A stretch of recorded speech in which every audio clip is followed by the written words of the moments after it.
We have some exciting developments around big targets that you guys can't afford to miss out on, as I'll be discussing the big full scoops on Maignan, Jamie Gittens, and Mohammed Kudus. So this is going to be a massive video. Hopefully you guys show love, and hopefully you show love for the fact that this video you're watching today has been exclusively made using OBS. It's the first time I've done this. It's taken me a while to set things up. Apologies if it's going to be a bit slow here and there, but I wanted to do this to make sure I can get these videos out whilst keeping the quality ASAP for you guys. So if you guys rate the effort, show us some love with the like button.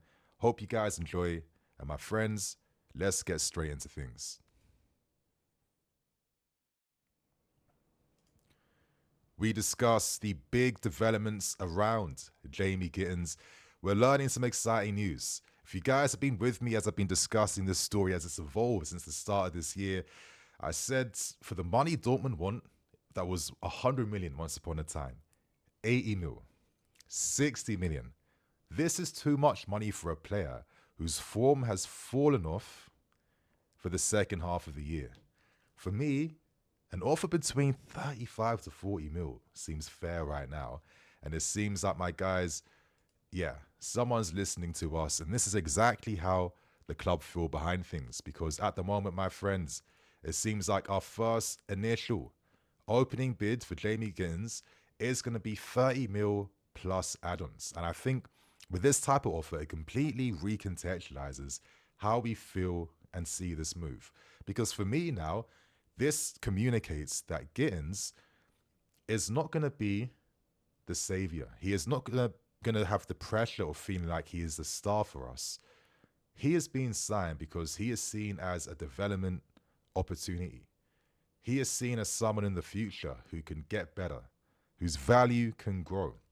And I think for someone who, in my opinion, probably needed to spend maybe a few more seasons at Dortmund just to develop a little bit more, I think this is the best way to sign him and bring him here, because he will be the competition winger battling alongside your Netos, Nonis, or whoever else we're signing on the left flank.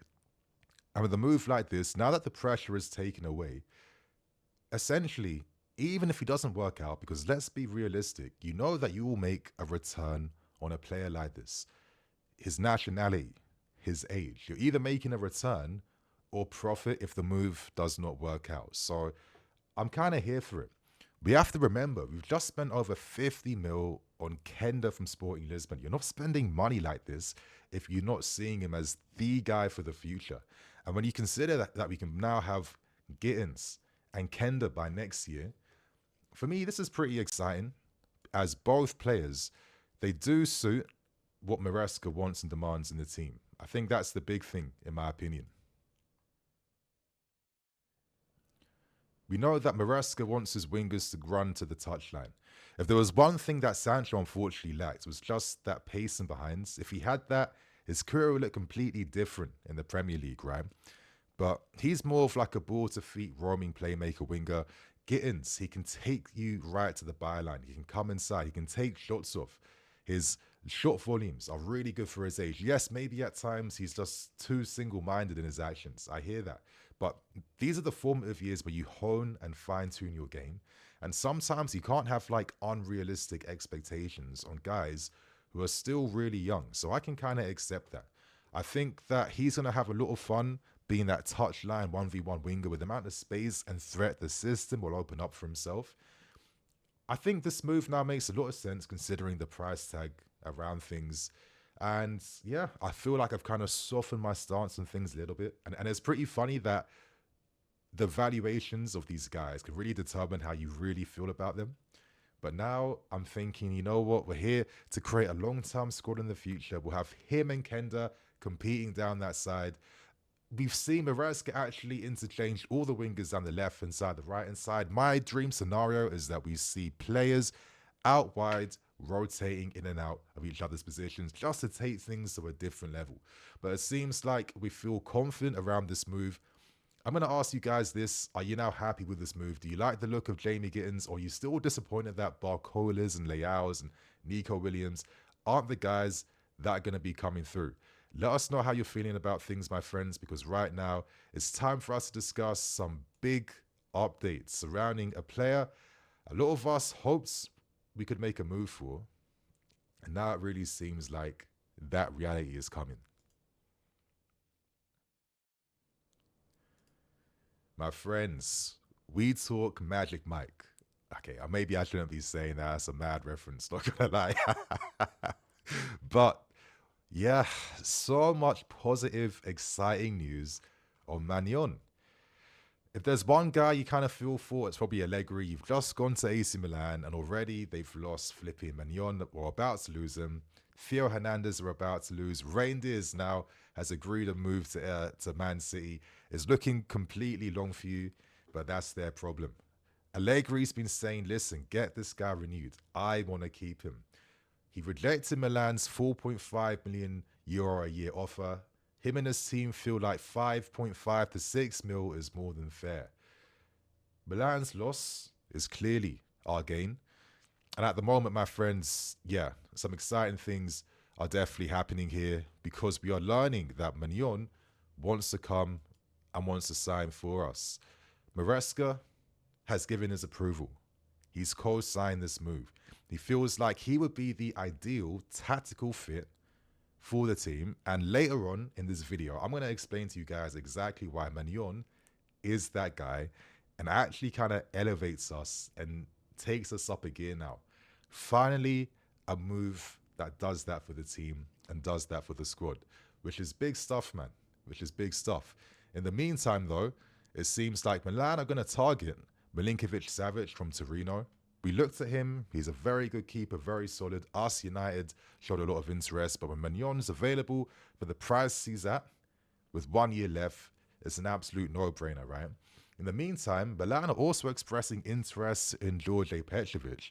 You know, complimentary move. Let's see if anything happens with that. But the exciting thing is, my friends, is that in terms of the valuation, he has 12 months left, and we're not here to be overpaying for a guy who's going to be out the door for free in 12 months. We could just easily wait for him because the club are content with their goalkeeper options. And listen, in football, teams are constantly doing moves like this. Look at Real Madrid. But anyway, we've learned from Sky Sports reporter Kaver bro, I'm so bad I can't pronounce none of these guys' names. But he reveals that we won't be paying 25 mil for a player that has a year left on his deal. That's not going to happen. The rumors coming out suggest that 25 mil euros makes more sense for us. That's around 20.9 million pounds, and maybe potential add-ons included, as in future-related add-ons, could possibly take the value higher up to satisfy AC Milan. I'd imagine we would consider this so Maignan is able to take part immediately in the Club World Cup, which makes a lot of sense. But we now have an opportunity to sign a historic long-term target that we've always wanted. And we actually first learned about our efforts on Maignan ever since we had Edouard Mendy as our goalkeeper. And I'm going to play you guys a quick clip here so you guys can. Yes, yes. To be honest, I was not surprised, but you know, for someone who's not playing too much during this year, I had quite a lot of offers from France, from Italy. What was the second best? Which was like the second most tempting? I had Monaco, who was for me, and also Milan, because Chelsea, they wanted a goalkeeper, so they were thinking about a swap deal, so Milan would have been also a great option for me. You guys are hearing it there, my friends. You heard it there. He's a historic long-term target, and finally, he has the chance to become our player. So I want to just quickly explain why I think Maignan is going to be that upgrade the team has desperately needed now for a very long time.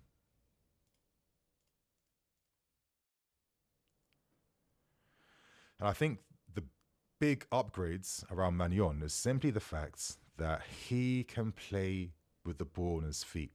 His distribution is world-class for goalkeepers. Yeah, he can kickstart and launch attacks. For a team like us that ranked, I think, top 5 for counter-attacks scored last season in the Prem, we were still quite far behind your Liverpools and Cities and co. Having a goalkeeper that is able to just connect the field with accurate ping balls over the top for a squad in Chelsea that is clearly investing in youthful, pacey players now who can quickly just eat up those yards and turn defensive attack ASAP. This is a goalkeeper who offers a complementary factor now to the rest of this team and the rest of the squad.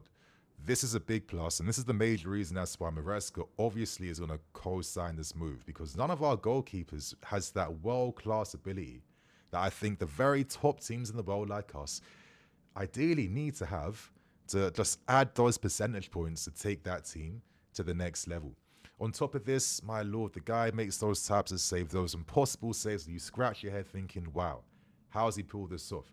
All this talks of him having injury issues, like, sometimes, like, why as human beings, we throw so many lazy terms and labels on everything.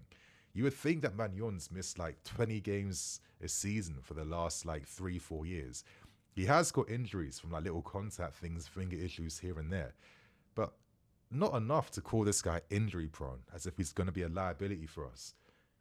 At the same time, he won't be playing week in, week out next season. The number 2s will be playing those cup games.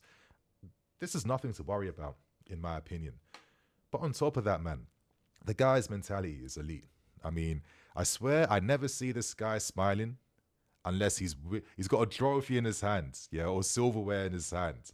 Otherwise, you don't see the smile. All the press shots is the screw face. It's that, not even screw face. That's what determination, that serious look, man.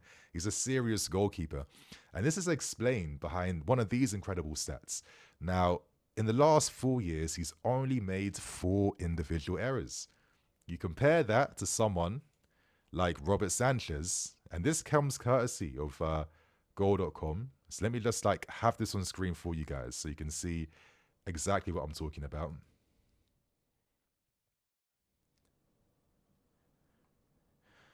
But Sanchez has made 5 errors in just 1 season in the Premier League. Now, Sanchez ain't a dud.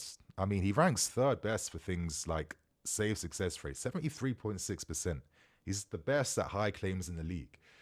He's not a dud.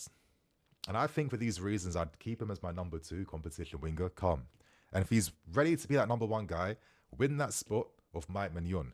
Him, Nico's, players like this, they need that top class competition to raise their game. I'm here for that, yeah? But Maignan is going to be upgrading what we're doing and raise the level. And that's the exciting thing around this move, my friends. So, yeah.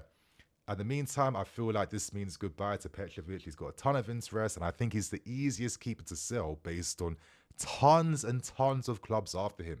Hopefully, you could get between 30 to 40 mil for a sell. And when you're reinvesting that money into Maignan, whilst also keeping positions open in the future for your Penders, Sloninas, Jorgensens, whoever, this move is just such a great opportunity that makes sense for everyone all around. So share your thoughts and opinions, my friends. How are you feeling about this story? Are you excited? Do you think that Maignan is the guy that we need? Let us know in the comment section, my friends. And right now, we end things with another big story you guys can't afford to miss out on. And we talk my countryman in Mohammed's Kudus, because we're learning today from the Mail, we are still among clubs showing keen interest on signing Kudus. Now, to give you guys a little bit of context, this release clause thing is a little bit funny. Basically, Premier League clubs can activate it for 85 mil, European clubs for 80 million, and Saudi clubs for 120 mil. Now, no club is paying that money for him this summer, which is the big positive, in my opinion. But it does reflect how West Ham have really rated this guy and value him. In the meantime, his market value was 50 million on transfer market. It's only dipped by 5 million to 45 million, even though his season hasn't necessarily been as good as his debut one, but not necessarily terrible.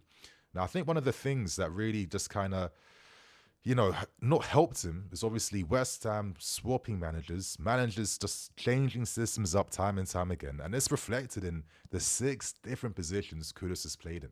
He ended the season playing up front with Jaden Bowen, for example, in West Ham's 3-4-1-2. It provides a bit of context. In the league, he got 5 goals, 3 assists.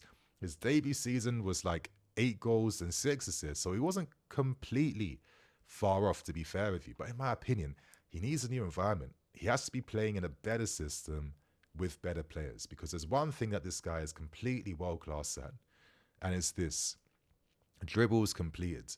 Only Jeremy Doku matched dribbles completed with Kudus at 90.